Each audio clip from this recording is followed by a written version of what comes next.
Everyone. मिनयुब थोड़ा थोड़ा हारिम की बातें मानकर प्लेबॉय जैसे बनने लगा है। हारिम भी मजाक मजाक में ये बात यून छान के सामने बोल देता है। मिनयुब तुरंत उसे कोने में ले जाता है कि यून छान कुछ और ना सुन ले। फिर वो उसे अपनी नई टेंशन बताता है कि वो नई लड़की जो आई है वो बार बार उससे कुछ ना कुछ खरीदने को बोलती रहती है। कम से कम यून चाहे तो कभी कभी मेरे लिए कुछ ले भी आती थी, ये वाली तो सिर्फ गिफ्ट्स ही लेकर जा रही है। लेकिन तब तक देर हो चुकी होती है क्योंकि यून छाए ने सब कुछ सुन लिया था और वो समझ जाती है कि मिनयुब यून साय के साथ चीटिंग कर रहा है। वो उसकी अच्छी खासी क्लास लेती है और यून साय से दूर रहने के लिए कहती है।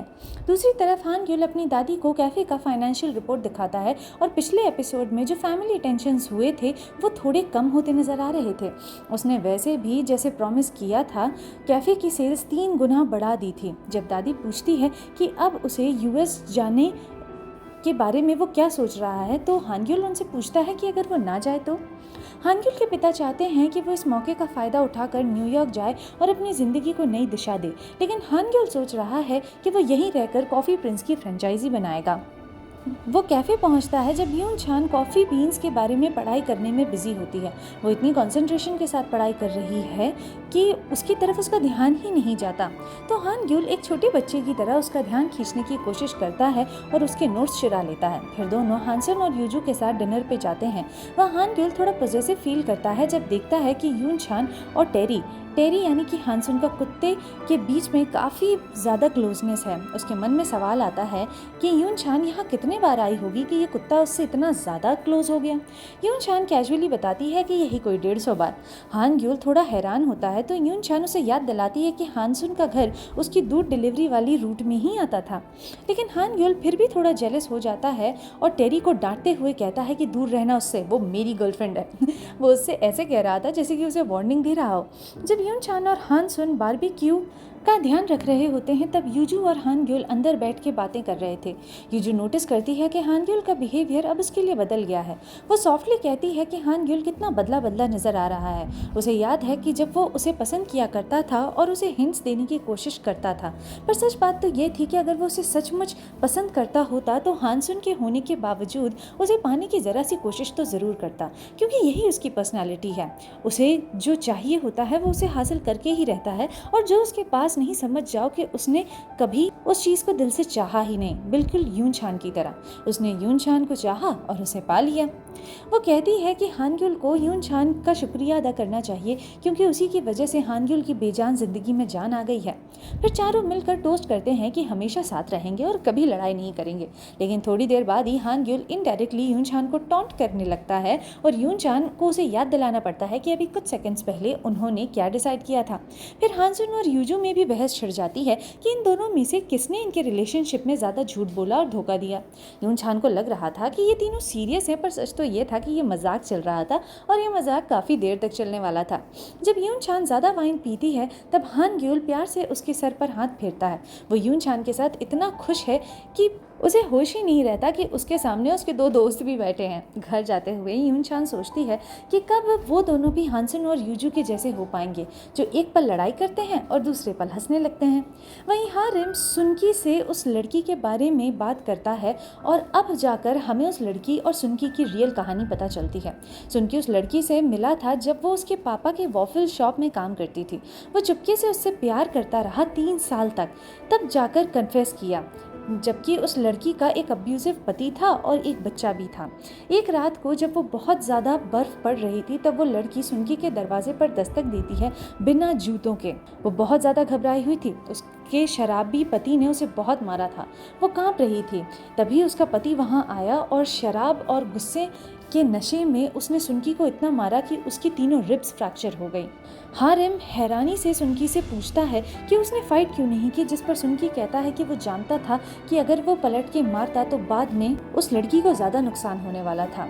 इन्हीं सबसे बचने के लिए वो लड़की कोरिया भागकर आ गई और सुनकी उसे ढूंढने के लिए यहाँ उसके पीछे पीछे आ गया। सुनकी जानता है कि वो लड़की उसे पसंद नहीं करती, लेकिन उसके लिए तो बस इतना ही काफ़ी है कि वो दूर से ही सही उसे देख सकता है। हारिम ऑब्वियसली उसे नहीं समझ पाता क्योंकि उसने कभी किसी से इस हद तक प्यार किया ही नहीं था। यून चाय को पता चलता है कि मिन युप उसे धोखा दे रहा है, तो वो तुरंत डिसाइड कर लेती है कि वो उसे अपनी ज़िंदगी से हटा देगी। यून छान की माँ को पता चलता है कि मिस्टर गु बीमार हैं, तो वो उनके लिए पोरेज ले आती है। जब मिस्टर गु बताते हैं कि उन्होंने डिसाइड कर लिया है कि वो अपनी फीलिंग्स को आगे नहीं बढ़ाएंगे, तो यून छान की माँ की हलचल से पता चल जाता है कि वो थोड़ी सी डिसअपॉइंटेड हैं। लेकिन जैसे ही यून छान की माँ थोड़ा सा हिंट देती हैं तो मिस्टर गु बहुत ज़्यादा खुश हो जाते हैं। वो माफ़ी मांगते हैं कि वो इतना चिपकने वाले, परेशान करने वाले और ज़्यादा बोलने वाले हैं, जबकि वो कई बार कह चुकी थी कि उन्हें ये सब कुछ पसंद नहीं। और हम इन दोनों के बीच में पैचअप होते हुए साफ साफ देख पाते हैं। जब यूजू को पता चलता है कि वो प्रेग्नेंट है तो उसका पहला रिएक्शन शॉक होता है, पर वो जल्द ही इस बात को एक्सेप्ट कर लेती है। वो एक बेबी के कपड़ों की दुकान में जाती है और जब हान सुन फोन पर बात कर रहा होता है तो उसे एक मैसेज भेजती कि हमें बेबी होने वाला है, और उसके साथ अपनी अल्ट्रासाउंड की फोटो भी अटैच करती है। हान सुन एक्साइटेड होकर चुपके से उससे कहता है कि सच्ची। यूजू चुपके से एक डॉल को अपने सीने से लगाए कहती है कि ये सो रहा है, ज़्यादा शोर मत मचाओ। दूसरी तरफ डिलीवरी पर जाते हुए हान ग्यूल घर रुकता है कपड़े बदलने के लिए और यून छान को अपनी दादी और माँ से मिलवाने ले जाता है। यून छान दादी के साथ टाइम बिताती है और हान ग्यूल अपनी माँ के साथ बात करता है। हान ग्यूल अपनी माँ को बताता है कि उसे अपनी जन्म वाली माँ के बारे में पहली बार तब पता चला था जब उसने देखा कि उसकी अडॉप्टिव माँ उसकी जन्म वाली माँ की डेथ मेमोरियल राइट्स में शामिल हो रही है। वो पूछता है कि वो ऐसा क्यों करती थी, क्योंकि दूसरी माँ के लिए ये सब कुछ करना बहुत ही अनएक्सपेक्टेड होता है। तो उसकी माँ उससे कहती है कि उस लड़की ने तुम्हें जन्म दिया था, मैं उसे कैसे इग्नोर कर सकती हूँ। वो हान ग्यूल को बताती हैं कि आगे से उसे भी अपनी जन्म वाली माँ के राइट्स में हिस्सा लेना चाहिए और उसके सम्मान में झुकना चाहिए। ये उसकी माँ के लिए एक मौका है फ़क्र करने का कि उन्होंने उस लड़की के बेटे को कितने अच्छे संस्कार दिए हैं। हान ग्यूल के रूम में हान ग्यूल यून छान को थोड़ा डराता है अपनी इंटेंस नज़र से और कहता है कि उसे अपनी गर्लफ्रेंड के साथ अपने रूम में अकेला होना बहुत अच्छा लगता है, और ख़ासकर तब जब सारे बड़े लोग बाहर हों। रोमांटिक टेंशन से अनकंफर्टेबल होकर यून छान मजाक में उसे धक्का देकर सिचुएशन को हल्का कर देती है। हान ग्यूल की माँ और दादी यून छान को अभी भी लड़का समझकर उसे अच्छे से ही ट्रीट कर रही थी, लेकिन वो सरप्राइज हो जाती हैं जब हान ग्यूल बताता है कि यून छान लड़की है। थोड़ी देर डिनाइल के बाद हान ग्यूल की दादी देख कर कि हान ग्यूल यून छान का कितना ध्यान रखता है जोर से पूछती है कि क्या ये दोनों डेट कर रहे हैं। हान ग्यूल यून छान का हाथ पकड़कर कहता है कि हाँ, वो दोनों गर्लफ्रेंड बॉयफ्रेंड हैं। उसकी दादी बहुत गुस्से में आ जाती हैं, ज़ोर से चिल्लाती हैं कि उसने अपना दिमागी संतुलन खो दिया है। वो कहती हैं कि उसने जितनी लड़कियां उनके लिए अरेंज करी थी उन सबको मना कर दिया और अब इस लड़की के चक्कर में आ गया है। वो यून छान पर इल्ज़ाम लगाती हैं कि वो सिर्फ पैसे पाने के लिए हान ग्यूल के साथ चिपक रही है, लेकिन हान ग्यूल उसकी तरफ से खड़ा होता है और अपनी दादी से कहता है कि वो ज़्यादा कठोर हो रही हैं। दादी ज़ोर से चिल्लाती हैं कि तुम इस लड़की को यहाँ से तुरंत निकाल दो, और कहती हैं कि अगर वो यून छान जैसी लड़की को डेट करेगा तो अच्छा है कि अपना सामान पैक करके तुरंत अमेरिका चला जाए। हान ग्यूल कहता है कि वो वैसे भी अमेरिका नहीं जाने वाला है। फिर वो यून छान का हाथ पकड़कर उसे लेकर चला जाता है, जबकि दादी गुस्से में हिचकिचाती रह जाती है। हान ग्यूल अपनी दादी की तेज बातों पर यकीन नहीं कर पाता। उसे यकीन नहीं हो रहा था कि उसकी दादी इस तरह से कैसे बात कर रही थी, लेकिन यून छान एक्चुअली उसकी दादी की तरफ से उन्हें डिफेंड करती हैं और कहती हैं कि वो थोड़ा ज़्यादा ही गुस्से में आ गई जब उसने उन्हें ज़ोर से जवाब दिया। वो कहती है कि माँ बाप, दादा दादी, नाना नानी तो ऐसे ही होते हैं। क्यों? क्योंकि उनका सोचना होता है कि उनका बेटा सबसे बेहतरीन है और उनकी लाइफ में जो भी लड़की आएगी वो चुड़ैली आएगी। वैसे ये बात तो है। फिर भी यून छान थोड़ा बुरा महसूस कर रही होती है और कहती है कि उसकी दादी ने सच में बहुत ज़्यादा कठोर बात की है। वो पूछती है कि हान ग्यूल ने क्यों कहा कि शायद वो न्यूयॉर्क नहीं जाएगा, तो हान ग्यूल कहता है कि अभी वो इस बारे में सोच रहा है। यून छान उससे पूछती है कि क्या वो उसकी वजह से नहीं जाएगा, लेकिन हान ग्यूल कहता है कि क्या तुम मुझे ऐसा आदमी समझती हो जो एक लड़की के लिए अपने सपने छोड़ दे। फिर यून छान सजेस्ट करती है कि जब तक वो सोच रहा है तब तक क्यों ना वो उसे पिगी बैग राइड दे दे, क्योंकि वो तो पहले ही उसे काफ़ी बार उठा चुकी है। हान ग्यूल अपनी इनविटेशन लेटर देखता है जिसमें उसे टॉय कंपनी में डिज़ाइनर बनने का ऑफर मिला था। फिर उस लेटर को पेपर एरोप्लेन बनाकर छत के ऊपर से उड़ा देता है जो सड़क पर गिर जाता है। हान सुन अल्ट्रासाउंड वाली फ़ोटो देख के हैरान है। हर छोटी छोटी चीज़ पर ध्यान दे रहा है। ये जो पूछती है कि उसे कैसा लग रहा है, जिस पर वो कहता है कि उसे ऐसा लग रहा है जैसे कि ये बच्चा भगवान की देन है, लेकिन वो थोड़ा सा नर्वस भी है। यूजू भी महसूस करती है और बताती है कि पहले उसको डाउट था कि वो एक ज़िंदगी को इस दुनिया में ला सकती है या नहीं, पर जब उसने सोचा कि जब भगवान ने उसे ये मौका दिया है तो उसे ये क्यों नहीं करना चाहिए। हानसुन कहता है कि वो बहुत खुश है और साथ ही साथ वो यूजू को थैंक यू कहता है उसे पिता होने का सुख देने के लिए। वो पूछता है कि क्या इन दोनों को शादी कर लेनी चाहिए, क्योंकि बिना शादी के बच्चा बड़ा किया जा सकता है, लेकिन अगर बच्चा पूछे कि उसके मम्मी पापा शादीशुदा हैं या नहीं तो फिर ये लोग क्या जवाब देंगे। यूजू पूछती है कि तुम क्या कहोगे, जिस पर हानसुन कहता है कि मेरे पास तो एक ही जवाब होगा, अपनी माँ से जाके पूछ लो, मैं कुछ नहीं जानता। हान ग्युल की माँ और दादी बिना बताए कैफे आ जाती हैं, सिर्फ यून छान को अलग से उससे पूछताछ करने के लिए, क्योंकि हान ग्युल अपने पिता से फ्रेंचाइजी के बारे में बात कर चुका होता है। दादी पूछती हैं कि तुम दोनों ने शादी वगैरह कर ली है क्या। यून छान कहती है कि क्या सिर्फ आपको इसी बात की चिंता है, तो फिक्र मत कीजिए, मैं अभी शादी नहीं देख रही हूँ। वो थोड़ी छोटी है इस बारे में सोचने के लिए और अभी वो दोनों सिर्फ खुशी खुशी डेट कर रहे हैं। दादी और उसकी माँ पूछती है कि क्या तुम सिर्फ हान ग्युल के पीछे उसके पैसों की वजह से हो, क्योंकि हान ग्युल दिल से बहुत नरम है, शायद उसने दया में आकर प्यार किया होगा, तो अभी चीज़ों को रोक देना बेहतर है।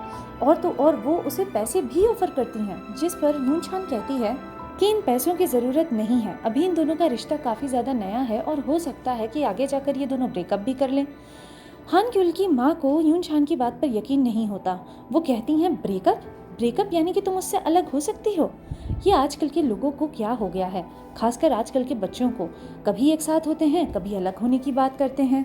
जिस पर यून छान कहती है कि वो ये नहीं कह रही है कि उसके लिए हान ग्युल से अलग होना आसान होगा, लेकिन अगर हम दोनों के बीच में आगे जाकर नहीं बनती है तो यही सबसे अच्छा ऑप्शन होगा। लेकिन अगर आप ये चाहती हैं कि मैं आपकी वजह से उससे अलग हो जाऊं तो ये नहीं हो सकता, मैं उससे इस वजह से अलग नहीं होंगी।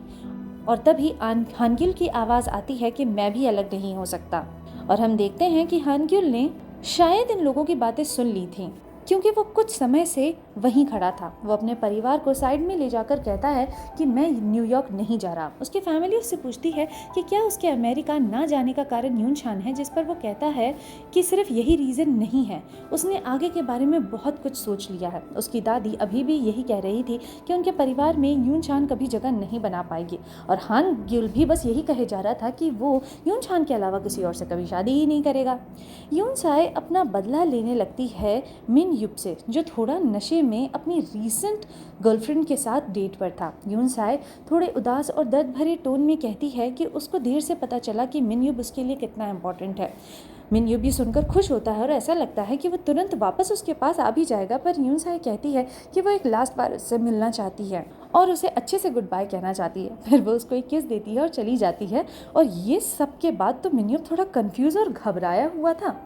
हान ग्युल यून छान से पूछता है कि उसकी और दादी के बीच में क्या बात हुई, जिस पर वो बताती है कि उसने उसकी दादी से कहा है कि शायद वो दोनों अलग हो सकते हैं। इस बात पर हान ग्युल नाराज़ होते हुए कहता है कि तुम्हारी बात सुनकर लग रहा है जैसे तुमने डिसाइड कर ही लिया है कि तुम आगे जाकर मुझसे अलग हो जाओगी। जिस पर वो कहती है कि मैं जिद करके पूरे कठोर बनकर उनके सामने खड़ी नहीं हो सकती थी, क्योंकि उनकी तबीयत खराब है जो मेरी बातों से और भी ज़्यादा खराब हो जाती, और मैं खुद भी चाहती हूँ कि तुम अमेरिका चले जाओ। हान ग्युल कहता है कि वो अमेरिका नहीं जा रहा। वो कहता है कि वो यून छान की वजह से नहीं, बल्कि अपनी खुद की वजह से नहीं जा रहा है, क्योंकि वो जानता है कि वो यून छान को इतना ज़्यादा मिस करेगा कि उसके बगैर रह ही नहीं पाएगा। यून छान को यकीन नहीं होता कि हान ग्युल उससे इतना ज़्यादा प्यार करता है। ये दोनों एक दूसरे को किस करते हैं और इसी के साथ ये एपिसोड यहीं ख़त्म हो जाता है।